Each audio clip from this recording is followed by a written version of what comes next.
Your progress pictures every week are not going to look like things are changing. And some weeks it might even look like you're going backward. But that is the nature of being a human. If every single week it was normal for people's progress pictures to look better, they would literally post them every single week. But that's not how the human body works. I don't say this as an excuse, because if your program sucks, your program sucks. I'm not saying you shouldn't be seeing results, because you should. But what that also means is that every once in a while, things will look flat.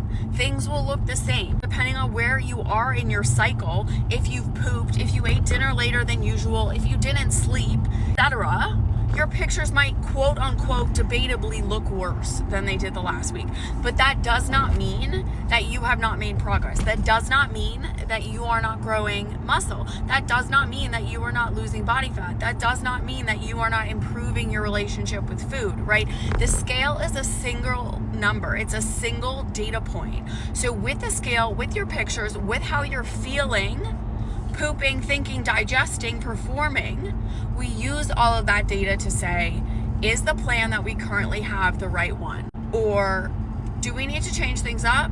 Do we need to wait another week? That is the value of a coach. A coach will synthesize and analyze all of that data for you and give you educated recommendations based on what they're seeing, hearing, etc. That's truly what you're paying for with one-on-one coaching, with a coach who's actually Zooming with you every single week and is just generally available for questions. Sometimes I get pushback on my price, and it's, you realize I just talked a woman off the ledge this morning because the scale was up by 0.2 pounds and she was a little more bloated today, but I helped her realize she hadn't pooped. Like, those are the kinds of conversations that we're having here. And we're allowing the scale to determine our self-worth. And frankly, like, it has to stop. Like, this is why I do what I do, because I used to be that girl. I used to be in this prison of my own construct, totally terrified of getting bigger in any sense of the word. And I was just limiting myself, and I was making myself miserable. Progress pictures cannot possibly look quote unquote better. And depending on what your goals are, they might not look so amazing for a few weeks, even a few months. When I bulked with my first bodybuilding coach, you think I liked how those pictures looked? No. But I liked where the pictures got me, both mentally and physically. And once again, this is not an excuse for a crappy program or a coach who's dialing it in and not helping you. But what I am saying is, you have to sometimes give yourself some grace and the benefit of the doubt and say, if I zoom out, is this a problem? And if not, focus on something else.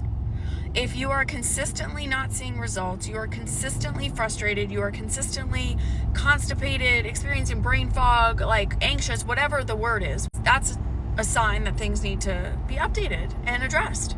But a single week in isolation, a single set of pictures, right? It's not the full picture. Literally, pun intended. And you need to take a big step back if you cannot handle the protocol that is required to be coached. Because I cannot do my job if you cannot follow these steps without it ruining your life or your day. It's really important to be in the headspace where you can handle this kind of thing. And obviously I'm here to support you 100%, but I also need you to start supporting yourself, and so we can do it together and get there together.